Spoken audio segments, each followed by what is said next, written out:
A very happy Holi to all our viewers and a good morning. Let me introduce you to a very prominent guest of ours today, Dr. Rekha Pande. She's the Director, Society for Empowerment through Environment Development SEED. She's also a professor of history and women's studies. She's currently the Professor Emeritus at the Henry Martin Institute and International Center for Research, Interfaith Relations and Reconciliation in Hyderabad. She is the chair of the Women's World Congress in 2014, organized for the first time in India. She has, to her credit, 23 books, 11 single authored and multi authored, and 12 edited books, and more than 200 articles in the national and international journals, book chapters, and proceedings. She has been an author of the International Feminist Journal of Politics, Rout, Taylor, and Francis Group in UK. She was also nominated as the Peace Ambassador for the South Asia region by the International Women's Peace Group, Korea, for the year 2016 to 2018. She has been the project director for over 42 projects. She has recently been invited by the National Commission for Women Government of India to be its resource person for gender sensitization and gender development programs in India. Let us all give a warm welcome to Dr. Rekha Pande. Thank you for joining us, ma'am. Thank you very much, Harsha, for that beautiful introduction.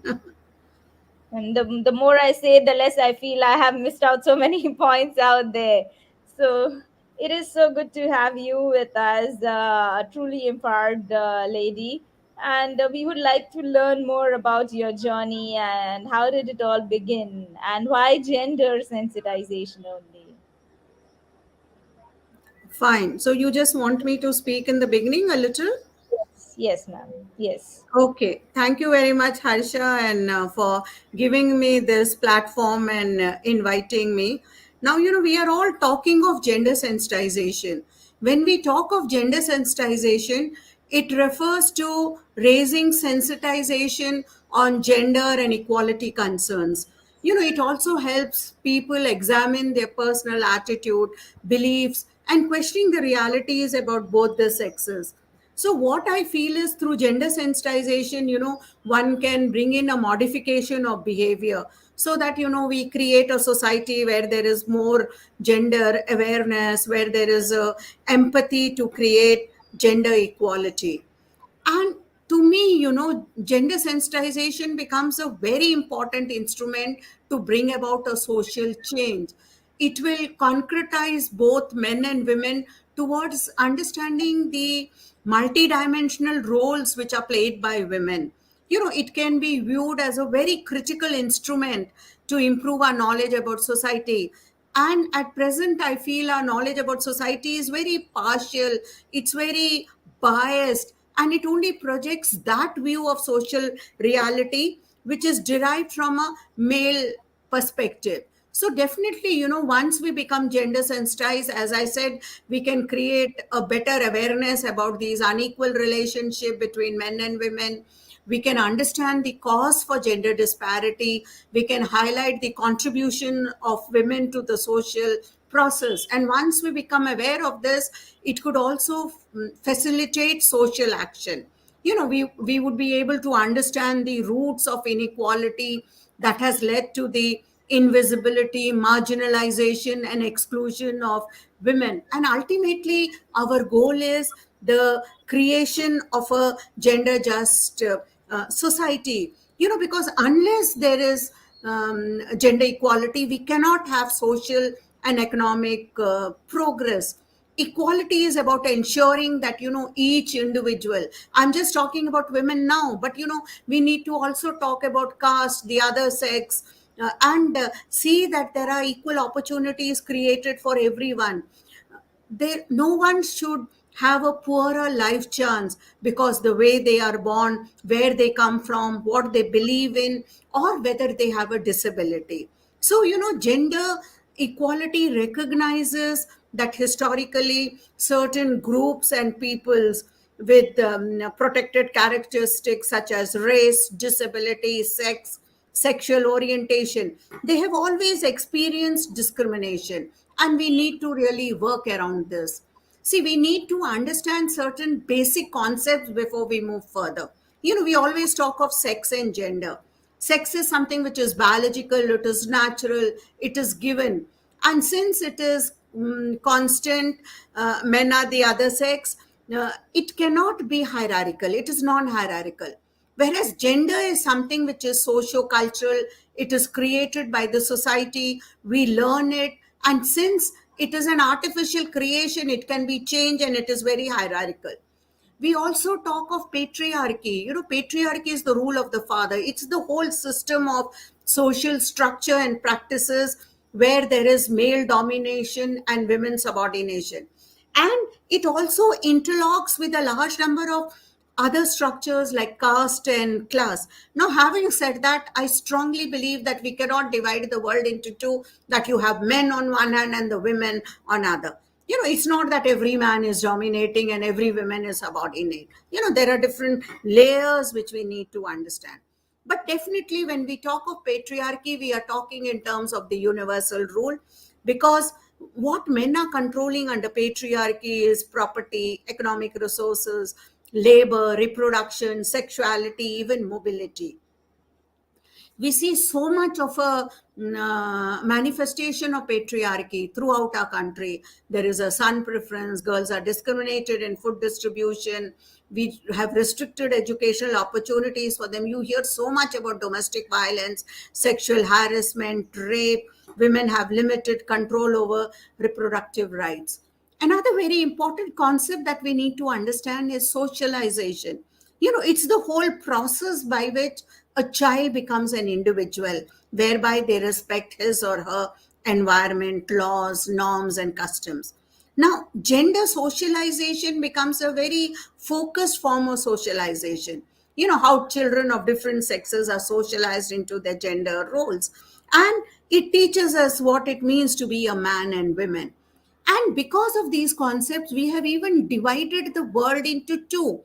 There is a public world, the external world of labor, military, defense, decision making, livelihood, and it's all associated with men. There is a private world of home, family, domesticity, which is associated with reproduction, children, and it's all associated with women. See, instead of dividing, talking about human qualities, we have even divided human qualities into feminine and masculine. Women are seen to be not very aggressive, not independent, emotional, subjective. They are submissive, illogical, home oriented. They cry easily. They are not ambitious. Whereas men are seen to be very aggressive, independent, emotional, objective, very dominant. They are very worldly. They never cry. See, and this has a lot of impact both. Masculinity also has an impact on men. And our goal is ultimately to create gender equality. That is the long term goal, where there is an absence of discrimination based on sex. But before we reach gender equality, we have to start with gender equity. Gender equity is the whole process of being fair to both men and women, so that we can compensate for this historical disadvantage which they have. And it is from equity that we would lead to equality. I would like to mention that the Global Gender Gap Index, it was introduced by the World Economic Forum in 2006.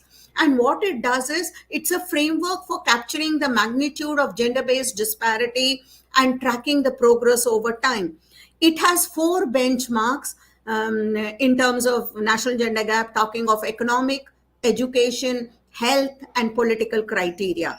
Now, it has divided the world into 8 regions, and we are part of South Asia. And though we have large number of women, in 2020, India's ranking, India scored 66.8% in the Gender Global Gap Index.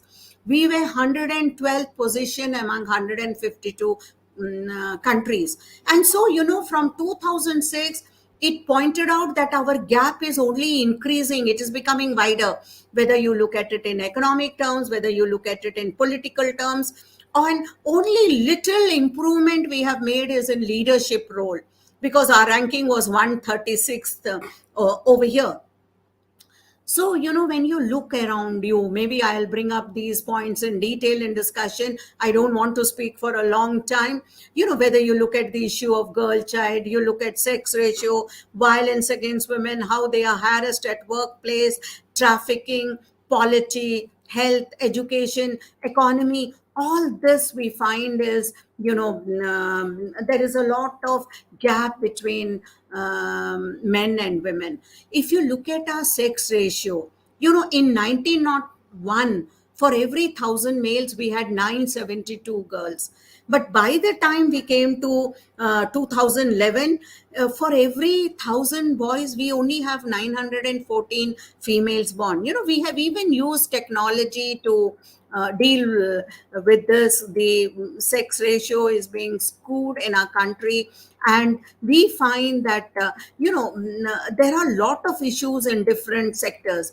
The corona pandemic which we have had, it has further increased this issue. When you look at the kind of the National Commission of Women came up with statistics saying that it has brought in a lot of because jobs were lost, people were stuck at home, there was insecurity, uncertainty, and violence against women really increased in this period. Women were having an added responsibility of work, childcare, schools were closed, you were not sending children to older parents because of the fear of the virus. And we find that, it really worsened the situation. And I would really like to end by saying that we cannot exclude men from this kind of change. Men also have to be involved with this, and gender equality can only become a reality if we change the values in our society. And where do we begin? We have to begin with the individual. We must make a pledge about our own immediate action in private as well as in public. We need to teach our boys to fight back inequality. We need to teach our daughters to break that silence, and only then will we be able to deal with these kinds of issues. So I feel gender sensitization is something which is very important, and we need to become aware of a large number of issues. We have become so immune to issues. You look at the television, you look at the newspaper, there are so many reports of violence which are there against women, and to us this is just a statistics. We do not even get involved in that. So that kind of apathy which is coming, we will be able to deal with it when we understand these issues. Thank you very much. Excellent, man. That's really a very strong message. Now, you also call yourself as academic activist.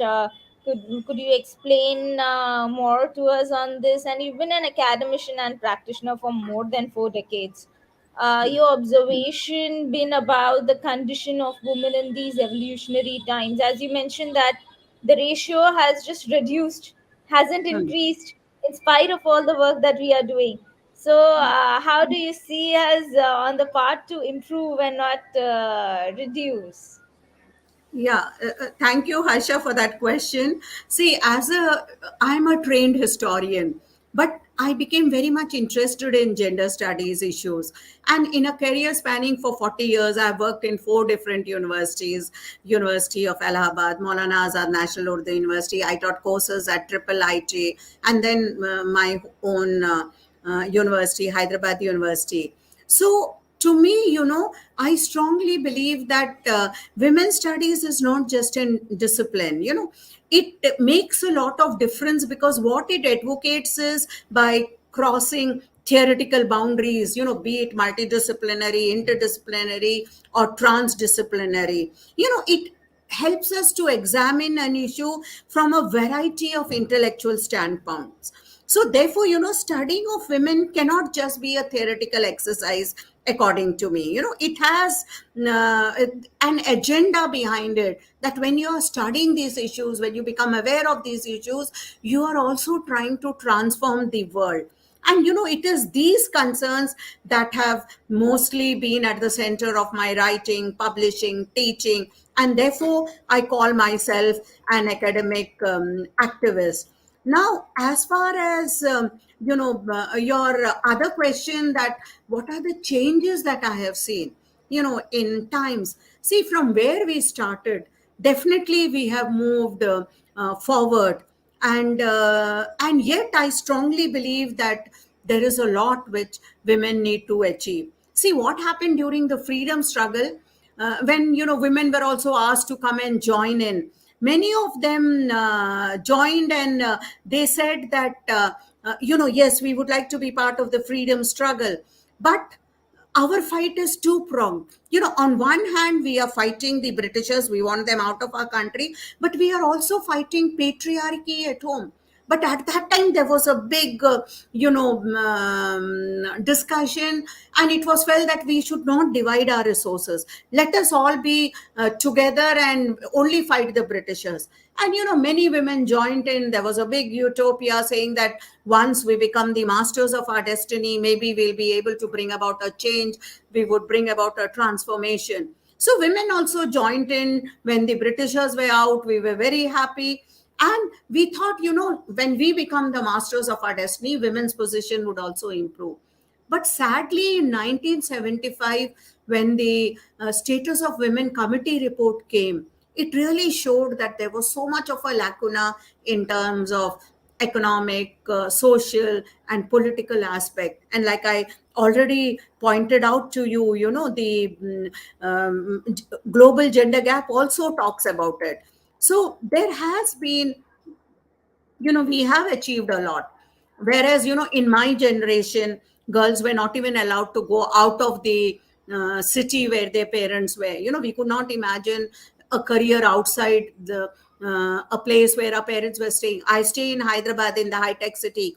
I see many fathers coming with their young girls, settling them here. They work in IT, and then they go out. So girls stay all alone. Many of them work at night in call centers and others. So yes, in some areas a lot of change has occurred, but again, in many areas I really do not see that there is change which has come in.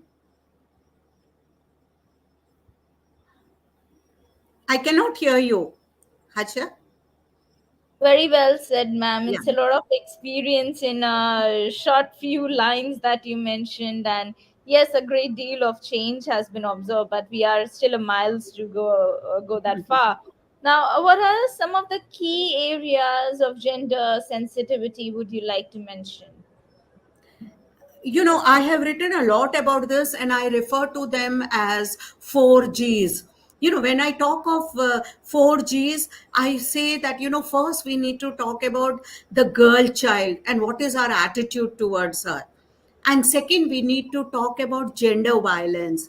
And third, what impact globalization has had, maybe on the rural, marginalized women out there in the village. And fourth, I would like to talk about the gender aspect of pandemic, how the pandemic has impacted us. So, to me, these are the four areas that have,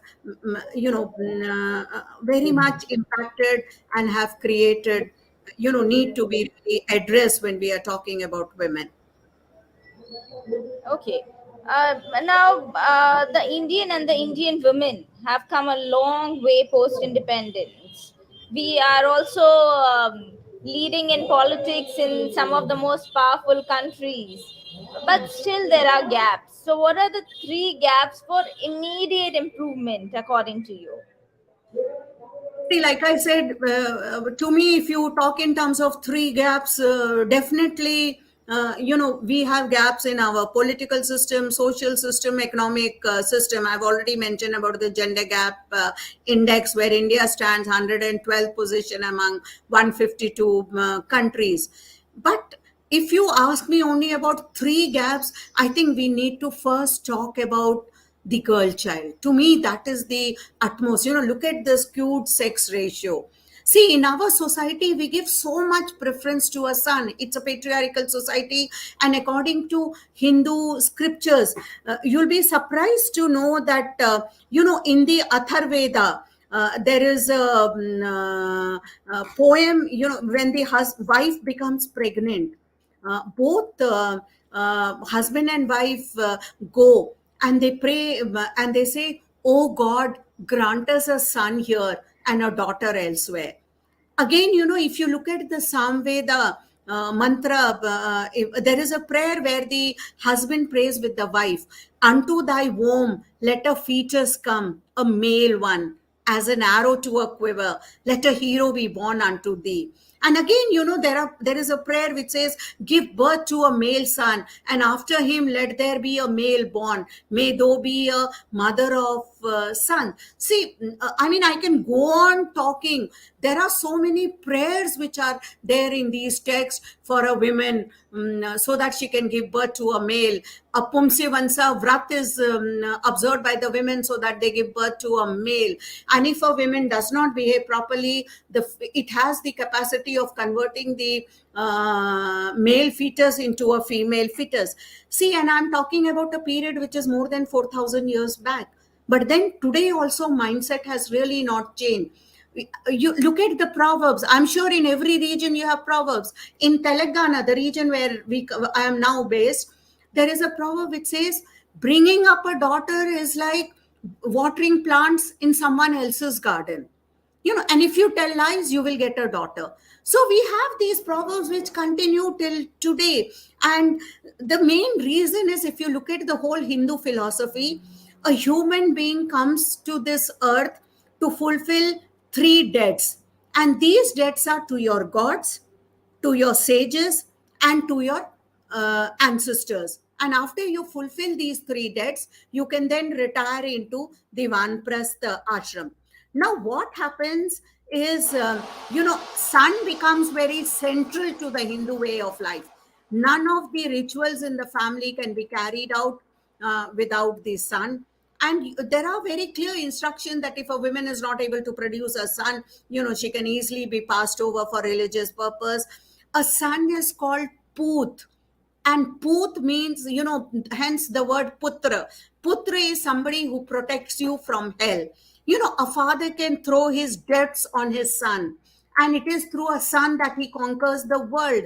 In Vishnu Smriti, there is a prayer which says, "Through a son, a father conquers the world. Through a grandson, he obtains immortality. And through a son's grandsons, he gains the world of the son." So, when we've had a bias which is for more than, 4,000 years old, it's not going to go overnight. We are only talking of a century now. But what is very important is to change the mindset. See, and unless we change the mindset, we teach our sons to, respect women. We teach our daughters to break that silence. And only then will we be able to create a gender just society. Ma'am, that's a very powerful thing that you just mentioned, that it's been inscribed in our Vedas, and most of the religion is based on the Vedas. So it's a very long journey, I feel, and I don't know if the Vedas can be changed. But yeah, it's quite something. Now, you have also published about the interfaith studies. Lately, there have been many controversial cases of violence against women, and repeated cases are observed. How do you think this can be encountered by the legal system? When I look at the legal system, I don't think we have any dearth of laws. We have such wonderful laws. We have borrowed a lot from different constitution. We gave our women the right to vote right at the beginning. But what is very important is that we lack the monitoring of these laws. We do not have a very strict system which can see how whether these laws are being observed or not. And earlier women were not even reporting, because our whole concept of how we define masculinity in the Asian context. What happened during the partition? The Muslim men went and raped Hindu women, they cut their body parts, and Hindu men went and raped Muslim women, they cut their body parts. And it was not that they were taking revenge against these women. They wanted to send a message to the other community that you are not man enough to protect your women. So, how we have defined masculinity in the Asian context. We have defined it in terms of women. It rests in the women. See, today also, what happens whenever there is a caste war, the first to be affected are the women. Women get raped, women get beaten. So we need to really, change our whole concept of masculinity. We need to have a more strict observation of laws. And even, how many people are convicted. The trials go on for such a long time. We need a speedy trial system, so that, women who come in can get speedy trial. Because for a woman, we have always said that the honor of a family rests on a woman. Many a times women never spoke out, at least till our generation. They were the custodians of the honor of the family, so they would protect the family honor. And even if the woman is being beaten, there's a lot of violence which she's facing in her life, she would never go out and talk to, make a complaint. And at least now women are going out and complaining. They are going to the police station, though again it is a very minuscule percentage of women that go and report in the police station. So once the woman has come out, she has broken those barriers. I think we owe it to these women that there should be a speedy trial. She should get justice quickly. Otherwise we will not be able to do anything. In spite of having very good laws, we will really not be able to deal with it. Fine. Yeah, ma'am, that's very intriguing. And you rightly mentioned that India is the country with the most comprehensive legal system. And yet, although the numbers are less, 31,000 complaints of crimes committed against women were received in National Commission for Women in 2022, which is highest since 2014. This is good that at least they are reporting the cases, but it is also alarming that there are so many cases.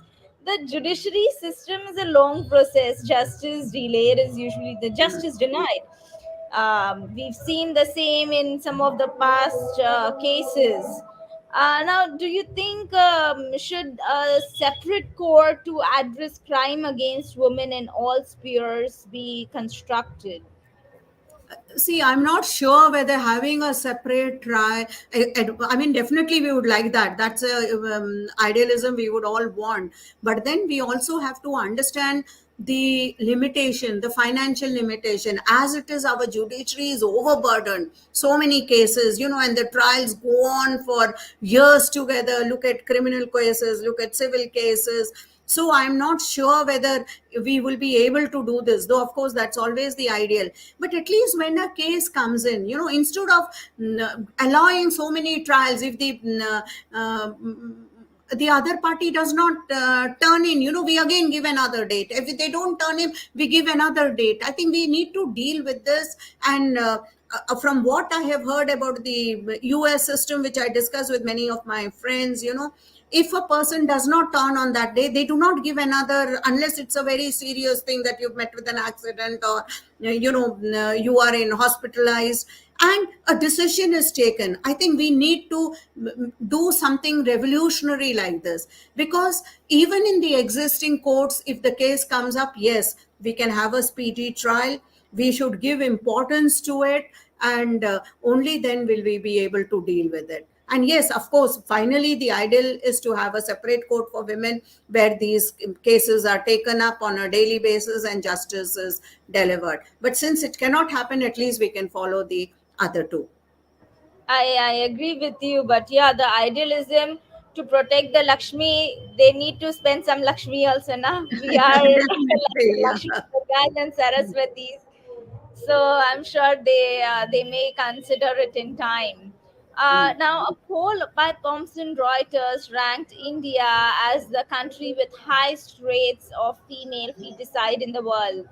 Also, 4.6 crore girls are missing as per the UN Population Fund due to pre and post birth sex selection practices stemming from sun preference, as we discussed earlier. What do you think is the reason for a sun preference in India, where we worship the women in so many different forms? See, Hasha, I already told you in the beginning that how ours is a very patriarchal culture. And it is, there is a lot of preference for son. If I take you back into history, a lot of work has been done by feminist anthropology on this work aspect. See, imagine that society when, human beings were converting from primates to human beings. When we started walking from four legs into two legs, this affected women much more, because what happened, the birth canal of a woman became very narrow. So when a woman gives birth to a child, it is at a much more stage of infancy than, let's say, in the animal kingdom. Look at a cat giving birth, look at a dog giving birth, a cow giving birth. Within few seconds, the child is independent, the kid is able to run on their own. But a human child, you cannot leave. So the earlier cultures did not understand that. They could see that women had the power of life and death over a child. So you had the worship of mother cultures in these earlier civilization. And they use, look at all the cave paintings earlier, 30, 40,000 years back. They were using ochre. They did not, they saw menstruation and they were in awe of it. So you had all the earlier cultures respect women. There was the worship of mother goddesses. There was a worship of, seeing her in awe. But then, as Engels says, that when private property emerges, you have, that was the day he refers to as the defeat of Mother's Day, because you wanted to ensure that the property passes on to your son. See, there is a lot of proof for maternity. You know who is the child, mother of the child, but how do you prove who is the father of the child? And to ensure that the property passes on to the son of the person, you had to control women, see to it that she is subordinated, she is within the home. Gerda Lerner has written a fantastic book called Creation of Patriarchy. She links it to the, coming of the archaic empires, in Mesopotamia, in Egypt, all these places. When you had, there was a new class which emerged. When private property is emerging, a new class of military soldiers is emerging. They are the ones who are controlling all the resources. They are the ones who are aristocrats, and definitely they want to see that the property passes on to them. So it has a long history.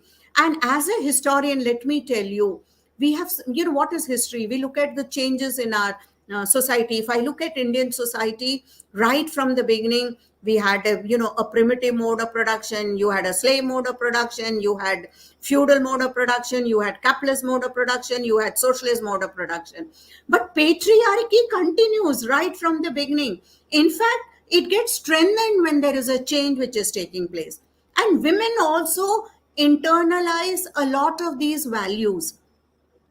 And if you see, whether we are talking in terms of Shahabano or when we are talking in terms of the hijab, it's always women who come forward and say, no, no, this is not in favor of our culture or something. We always put the women in front. Women don't see themselves as belonging to women as a group. They see themselves belonging to that particular culture, to that particular religion, and they are not able to see. I was really amused. I have a lot of students. One of my student is an Iranian student who's done PhD with me, and she keeps in constant touch.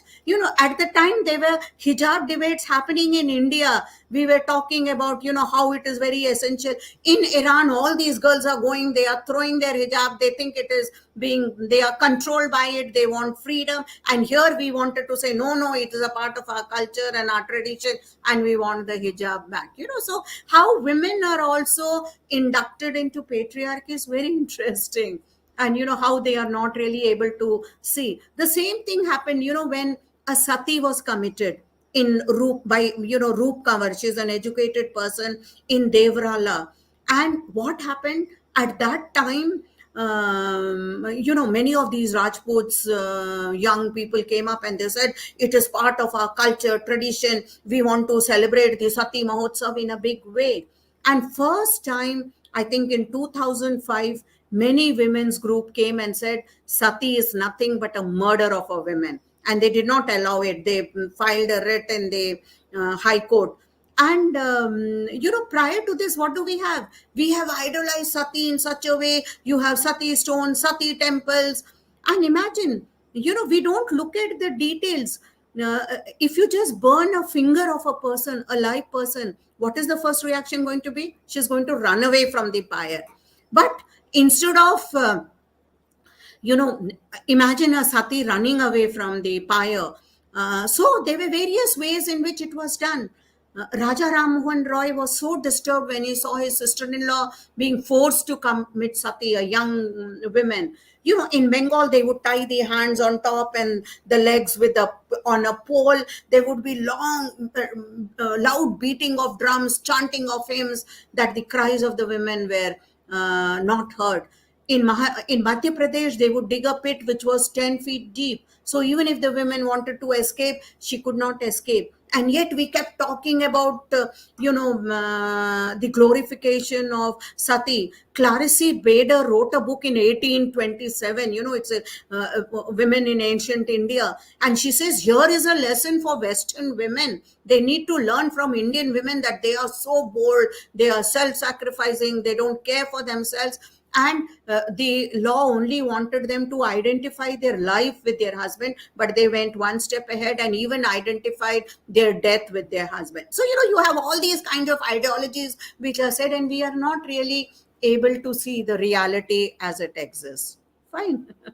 Uh, Ma'am, I should say that there are very few people, or there are very few women who are lucky like us, who can come out and speak about this. And it's a very sensitive matter. And yeah, we have come a long way still to go.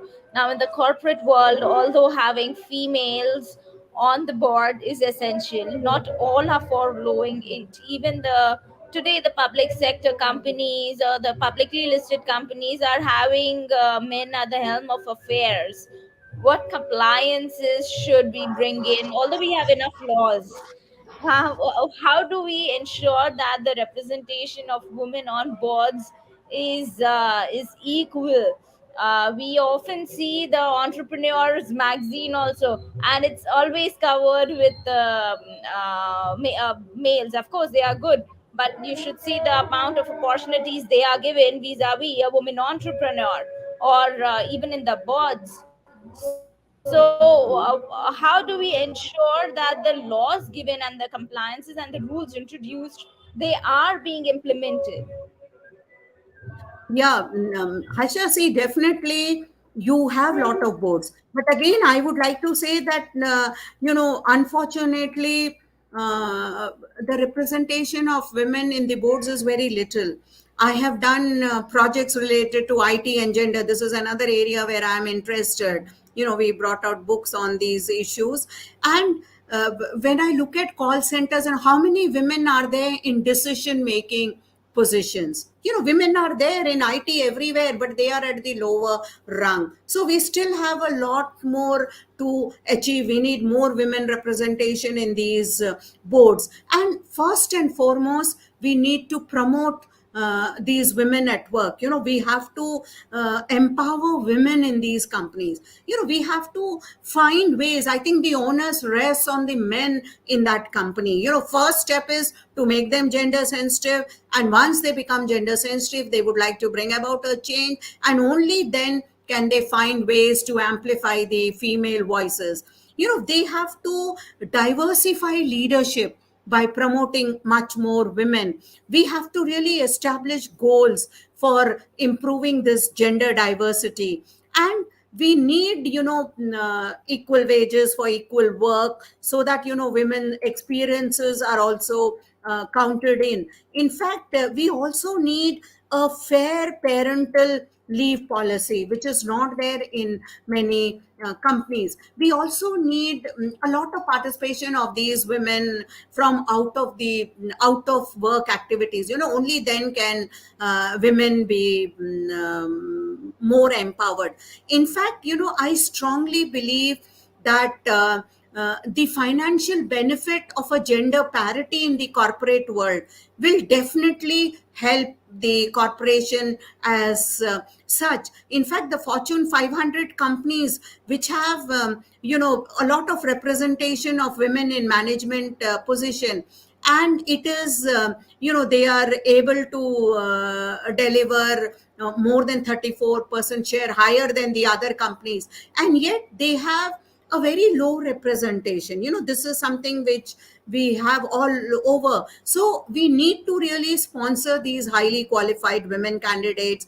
We also need to prepare women for leadership role. How many women are ready to take up these leadership roles? We ran a program where we had lot of modules to bring women, to train them into these leadership roles.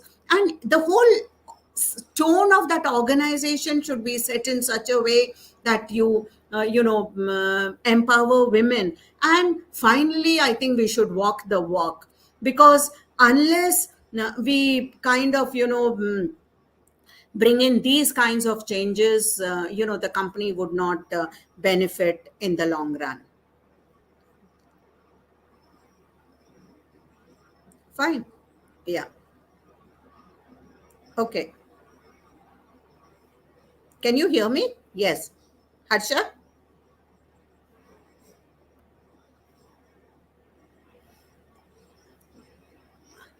I cannot hear you, Harsha. I think your video is stuck.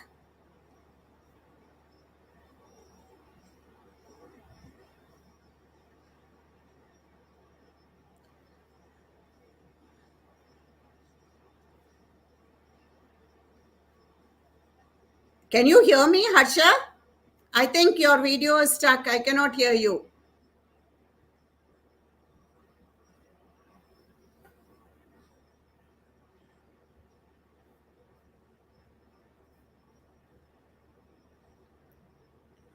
Can you hear me?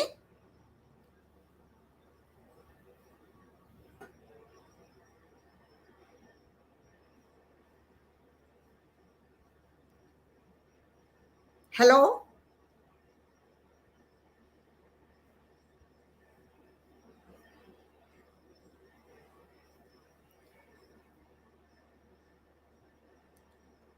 So, Harsha, I think since your video is stuck and I'm not sure whether you can hear me. So, what I was thinking, we need to really take up this in a big way. We need to really, bring about a lot of change in these corporates also, so that we can have more and more women join in. I think your video got stuck for some time. Yeah, yeah, Yeah. yeah, yeah, yeah. So, Okay. what my question was, you mentioned about the parenting aspects. Now, it is our upbringing that we take to the work life too. Do you think the mothers and the women have more responsibility to educate their sons? Yes, definitely. Like I said, it's both parents, mother and father, both have an equal responsibility. We need to teach our daughters that they can break that silence. And we also need to train our boys to be gender sensitive. Now, let me give you an example. When I was a student of ninth class, I'm talking about the late 60s, many of you would not have been born also. We studied in a co-ed school. We were competing with boys in every area of life, but there was one subject called something, socially productive work, or something, SUPW or something it was called. And the boys were taught such interesting thing. They would repair a fan, they would repair an electric switch, they would repair a scooter, and we were taught how to knit, how to stitch, put a button. And I took all these girls to our principal, and I said, we also want to learn what the boys are learning. So he said, look, I can't take a decision. I have to write to the board of secondary education. And after 2 months, we got a letter from the secondary board saying that no, girls only have to learn this. See, it is today, I'm so scared to touch a light bulb or a switch, you know and I have so many boys who stay in the university hostels. They also need to learn how to stitch. Their pants get torn, their jeans buttons fall off. So to me, we should not talk in terms of this is women's skill, this is men's skill. These are life skills. Boys also need to be taught how to cook, how to take care of themselves. Why do we say this is women's work, this is men's work? If we emphasize that these are life skills which both boys and men need, I would also have learned how to repair a switch. I would have also learned how to repair a scooter. And I would have, the boys would have also learned how to stitch a button or do a hem to their shirts. So that is what we should insist upon, saying that these are life skills and not something which, girls need to do separately and boys need to do separately. Fine. I I totally agree, ma'am. Now you have been intensively working in gender. Would you like to share about the more about your work that would help us? Yeah. See, Harsha, I started my career in the late 80s. And I was a student, in Allahabad, studying in the Allahabad University. There was nothing like gender at that time. It was mainstream history. I started working in history. But there is a big event that takes place in Allahabad. Every 12 years you have the Kumbh Mela, because Allahabad is a site of the confluence of river Ganges, river Saraswati, and river Yamuna, which is regarded as very holy by the Hindus. So, in those days, I'm talking about early 70s and late 70s, we didn't have the culture of people staying in hotels. Everyone would come and stay in your house. And for 1 month, we didn't know what was happening. There were so many guests who would come to Allahabad. There was an aunt, which old aunt, she was about 78 years at that time. She had come with a young aunt. And I would see her, she was dressed in white clothes. She had come from Vrindavan. And I was told that she had become a widow at the age of 8 years old. That was her life. In the evening before sunset, she would take a little flour, atta. She would mix it with little milk, put little salt. She would make two chapatis and a tea. That was her dinner before sunset. And again, before sunrise, she would get up. She would make the same two atta chapatis and eat them. We were cooking all kinds of things. She would not touch anything. And I used to have an argument with my mother that why is she doing like this? And my mother would say, oh, you talk too much, this is how it is, this is how tradition is. I wish I had the consciousness of today that time. I keep thinking, I wish I had discussed with her for a long time, what was her life like, how did she see, so it always stuck with me. And let me tell you, I'm very happy to say that I retired in 2020. One of my students worked on the widows of Vrindavan. We have published papers in international journals. So this was something which was very close to my heart. So when I started, we had no subject like women's studies. I worked in mainstream history. I published book on political history, and since my specialization was medieval India. But then I became very much interested in a religious movement. This was the Bhakti movement from 12th century to about 18th century. All over India you had this. And everywhere, I published a book on this in 2005, the religious movements of India. And I kept saying, what about the women? Except Mirabai, we didn't hear of any women. So then I started looking at women. See, if you look at the historical methodology, you will not come to any, it will not help you in any way. Because as there is an African proverb that, the hunt is always about the hunter, it is never about the hunt. So, all our archives is about men, their activities, their deeds. And these are women about whom there is nothing which is written. They come from marginalized communities, and as it is, they do not have any history. That is how we look at it. So, how do I record the voices of these women? So, I had to look at methodologies from anthropology, sociology, and I was able to write about these women. some of these women were so dynamic. If you look at it, Akka Mahadevi, and they were beyond gender at that time. So I published on, the Cambridge Scholar Publishing published in 2010 my book Divine Sounds from the Heart. They were so happy with the reception it got, that again in 2020 they brought out a copy of paperback edition of that book. And then I did a lot of work on Devdasis. Along with a student, I published a book on Devdasis in India. These were very rich women, beautiful women. They had lot of wealth at their disposal. They owned huge lands, and they never married because they were married to gods. And how the deterioration happened towards the end of 17th century, where they moved from sacred spaces to profane spaces. So I looked at the Devdasis, and I also became interested in issues of trafficking of women. So I published a book on trafficking of women, and there was a lot of that brought me into violence against women. I started looking at issues of violence against women. I was also interested in seeing how digital technology is used, what are the gaps we have in our digital divide which is existing in India, looking at women. So I published on those aspects.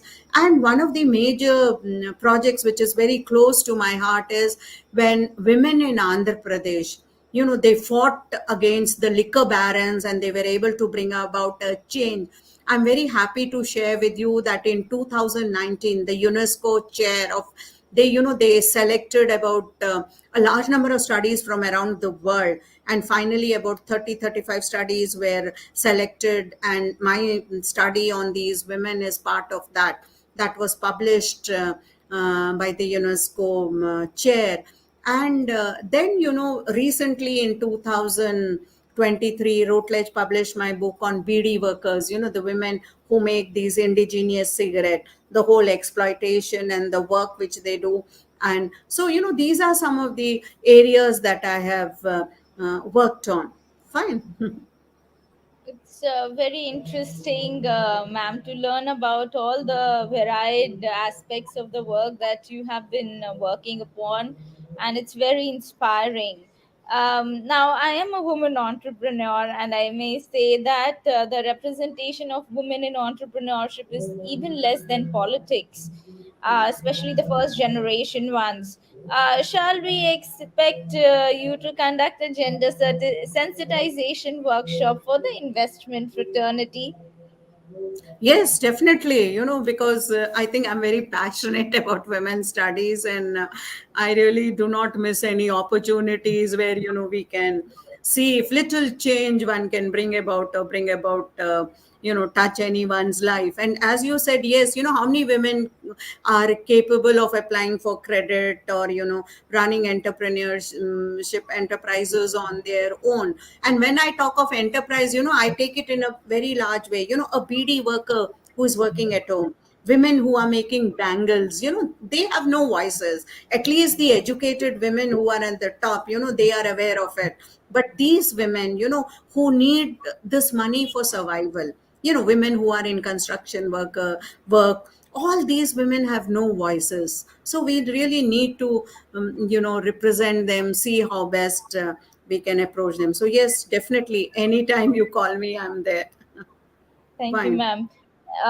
It has been great knowing your journey, and it's very inspirational. And there is so much to learn from you. 1 hour definitely is not enough.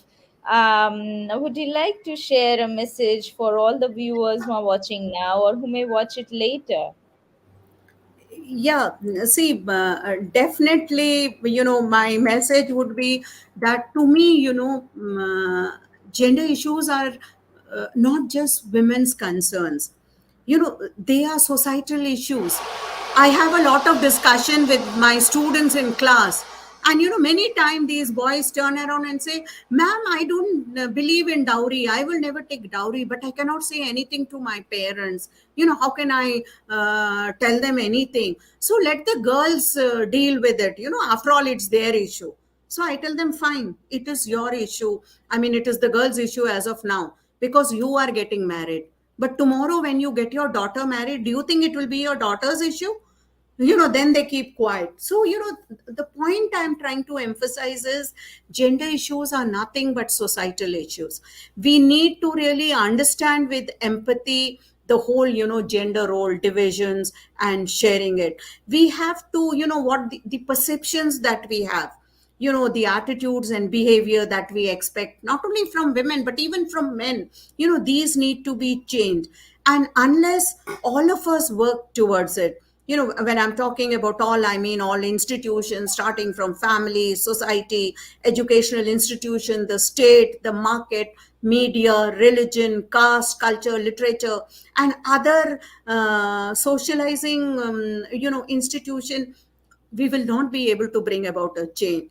The global gap is there. It tells us very concretely where we are standing in terms of the world. We may achieve a lot of progress, but yet lot has to be achieved. And unless we start working in this direction, and the first step is to be gender sensitive. See, once we are gender sensitive to it, we understand the issues, we analyze it, and only then can a change be possible.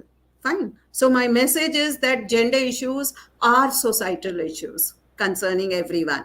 If women, we have a gender equal society, gender just society, both men and women are going to benefit from it. Society is going to benefit out of it.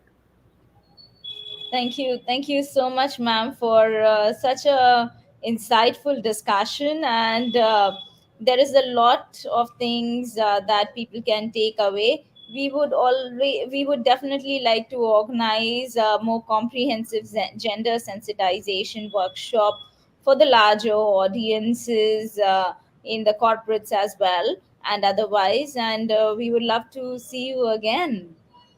Okay, thank you very much. Lovely talking to you.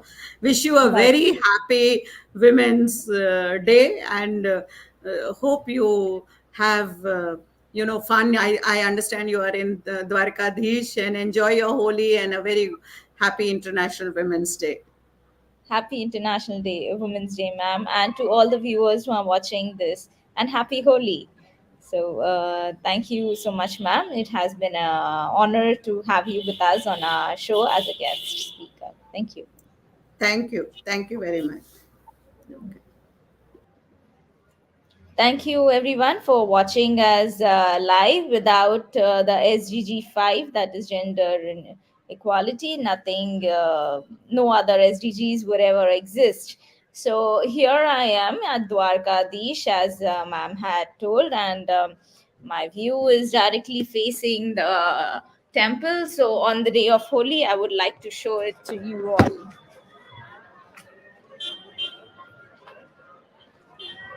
So, a happy Holi and have a good one.